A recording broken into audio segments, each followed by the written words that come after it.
Welcome to Tell Me More Stories Told Is podcast. Hello. Today we're diving into a story that's, well, genuinely disturbing. A real-life thriller from Brisbane, Australia. That's right. We're talking about the Whiskey Au Go Go fire. It's a name that, even decades later, brings a shiver to many. Absolutely. Forget your typical true crime narrative for a moment. This is about layers, a popular nightclub, these really ominous warnings, and then devastation. And the path to justice afterward. It was anything but straightforward. We'll look at the night itself, the desperate fight for survival, the investigation. And the dark secrets that sort of emerged from the ashes. It's a journey into late-night Brisbane in the 70s, criminal elements, and this relentless, sometimes bizarre search for truth. So let's get into it. Okay, let's paint the picture. It's early 1973, Fortitude Valley, Brisbane. Yep. On the corner of Amelia Street and St. Paul's Terrace, there was this building inside, the Whiskey Au Go nightclub. It hadn't actually been open that long, had it? Less than a year. No, opened in March 72. Two brothers, Brian and Ken Little, they saw potential in the spot. It used to be called the Celebrity Cabaret, wasn't doing so well. And that building, remarkably, it's still there today, standing right on that corner. A silent witness? You can say. This is where it gets really unsettling right from the start. Yeah. There's this element of, well, foreshadowing. Definitely. A known career criminal, John Andrew Stuart, he gets out of prison in July 1972. Okay. And almost immediately he starts spreading these really disturbing rumors around Brisbane. What kind of? He specifically warned a reporter, Brian Bolton, and also a detective, Basil Hicks, said that criminals from Sydney were planning to target Brisbane nightclubs. For extortion, right? Demanding protection money. Exactly. Standard nasty stuff. But Stuart went further. Oh. He made this incredibly specific, chilling prediction. He told Bolton, first, an empty club would be firebombed, like a warning shot. A warning shot, okay. And then the Whiskey Au Go would be hit when it was packed, full of people. Wow. I mean, knowing what happened, that's just goosebumps. It really is. And the terrifying thing, his prediction started coming true. The empty club. Yeah. February 25th, 1973, just a few weeks before the main event. A nightclub called Torino's, which was empty at the time, was firebombed, completely destroyed by arson. So Stuart's warning wasn't just talk. This proved it. It absolutely validated everything he'd been saying. Imagine the fear in the air then. The threat was suddenly very, very real. Okay, so that brings us to the night itself, March 8th, 1973. Just after 2 a.m., 2:08 a.m. specifically. What happens? In the foyer of the Whiskey Au Go Go, downstairs, 2 drums of petrol are set alight. Petrol drums, like how much? One at about 18 liters, the other around 23, so quite a bit. It goes up instantly. And the effect? Immediate and deadly. Thick, black smoke, full of carbon monoxide, just billows straight up the stairwell into the main room on the first floor. Where everyone was. Exactly. And the club's layout. It was a death trap, basically. There was only one way out from that main room, a rear staircase.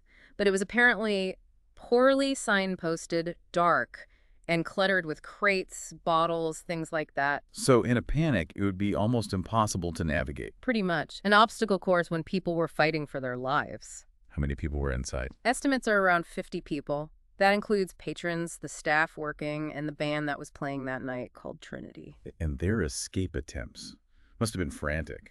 Utter chaos. People were desperate. Some actually broke windows and jumped onto a narrow awning outside. Jumped? How high was that? About a 4.5-meter drop to the ground. Think about that, jumping almost 15 feet onto an awning, then potentially to the street just to breathe. Incredible desperation. Any other way out? Some managed to squeeze through windows in the changing rooms. Any gap was a potential lifeline. Now, there was this rumor, a really horrible one, about the escape route being greased. Is there any truth to that? That's a persistent rumor, but thankfully it seems it wasn't deliberate sabotage like that. The investigation found something else. What was it? The club apparently stored containers of used cooking oil near that single staircase. In the crush and panic, people knocked them over. Ah, so the oil spilled. Exactly, making the stairs incredibly slippery and dangerous, adding another layer of horror to the escape, but likely accidental in the panic. The final toll. Yeah. It was horrific. Devastating. 15 people lost their lives that night. 15. All from the smoke. Yes, carbon monoxide poisoning. They never stood a chance, really. The fumes were too quick, too thick. Who were the victims? It was a mix. Tragically, 2 members of the band, Trinity, died. Colin Williamson and Bill Williams.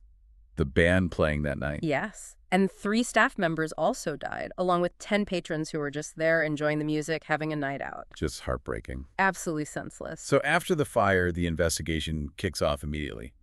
Big pressure to find who did this. Huge pressure. The Queensland government put up a $50,000 reward, which was a massive amount back then. And Stuart, John Andrew Stuart, he must have been suspect number 1, right? Given his predictions. Straight away, his prior knowledge was just too specific to ignore. But there was a problem. The evidence. He had an alibi, or at least a reported alibi for the exact time the fire started, so police couldn't directly pin the arson on him initially. So what did they do? They couldn't just let him walk. Well, this is where it gets legally murky and very controversial. How so? The police, seemingly frustrated by the lack of direct arson evidence, arrested Stuart anyway, but they use a different charge. What was that? They essentially fabricated evidence, claiming he'd threatened someone with a knife. It was a way to get him off the streets while they kept digging. Wow. That's quite a move. Highly questionable, ethically, but it shows the desperation. Around the same time, they also zeroed in on another man. James Richard Finch. That's him. They picked him up at a shopping center. And Finch, he wasn't exactly an unknown quantity, was he? Not at all. He had a significant criminal past. Back in '66, he got 14 years for malicious wounding with a firearm in Sydney. 14 years. Yeah. Police reports from the time called him an active young criminal linked to Sydney's most violent figures. And he'd just gotten out. He was paroled after serving about 7 years. And here's the kicker, he'd only arrived back in Australia from England, 12 days before the Whiskey O Go bombing. 12 days. That's suspicious timing. Extremely. The police theory was that Stuart had actually arranged for Finch to come back specifically for this extortion job, to be the muscle, or in this case, the fire starter. Okay, so they have Stuart and Finch. What happens when they get to court? Fireworks, basically. Both Finch and Stuart loudly, very loudly, protested their innocence from the dock. Denying everything. Completely. Finch claimed the police beat him up and tried to force him to sign a pre-written confession. Total denial. And the police version. The police alleged Finch had confessed privately, implicating Stuart as the mastermind who cooked up the Southern criminal's story as a cover. So, completely conflicting accounts. The courtroom was apparently pretty chaotic. This sounds like it's just getting stranger. Oh, it gets much, much stranger. The behavior of both Finch and Stuart during the legal proceedings was, frankly, unprecedented. Bizarre doesn't even cover it. How so? What did they do? They seemed determined to disrupt everything at any cost. Stuart, for instance, started repeatedly swallowing metal objects. Swallowing metal. Like what? Spoons, bits of wire, anything he could get. He ended up needing 5 separate surgeries to remove this stuff. 5 surgeries? Just to disrupt the trial. Apparently so. And Wow. Finch topped that. During the committal hearing, he actually amputated his own finger. He cut off his own finger. In the courtroom. Not literally in the courtroom, but during the hearing process. Yeah. A shocking act of defiance and self-harm. It's hard to even comprehend. Just incredible. Did these disruptions work? Did it stop the trial? Ultimately, no. Despite all the chaos, the self-harm, the protests, the trial went ahead. And the verdict? On October 23, 1973, the jury found both Finch and Stuart guilty. Guilty of what exactly? All 15 deaths. They were convicted specifically for the murder of one victim, Jennifer Denise Davey. But the finding was that the fire itself was part of this broader extortion campaign. Okay, so guilty. What about sentencing? Life in prison for both. Stuart's sentencing was particularly unusual. Why? Because he wasn't even in court to hear it. He was back in the hospital, recovering from surgery after swallowing more wire. Yet the judge handed down the life sentence anyway. Historically significant, apparently? Life sentences. But their defiance didn't stop there, did it? Even in prison. Not a chance. Yeah. They continued protesting their innocence from inside Bago Road Jail, launched appeals, continued the self-harm. Any specific incidents? Oh, yes. During a warder strike, Stuart gave notice he would do something drastic to avoid police questioning. And he did. He sewed his own lips together with wire paperclips. Sewed his lips together? With paperclips. It's macabre. Finch, meanwhile, was apparently constantly abusive to the prison officers, throwing things, causing trouble, utter defiance. And so Finch kept appealing his conviction. Relentlessly. He took it all the way to the Privy Council in London, which is the highest court of appeal back then for cases like this. Did he get anywhere? Nope. They dismissed his application very quickly, but eventually he did get out. Released when? In 1988. After serving nearly 15 years, He was paroled, but on the condition he be immediately deported back to England. Back to the UK. Yeah. End of story for him. Not quite. Another twist. And if you're finding this deep dive compelling, now's a great time to hit that subscribe button so you don't miss future stories on Tell Me More. Good point. Okay. So Finch is back in England. What happens? October 1988.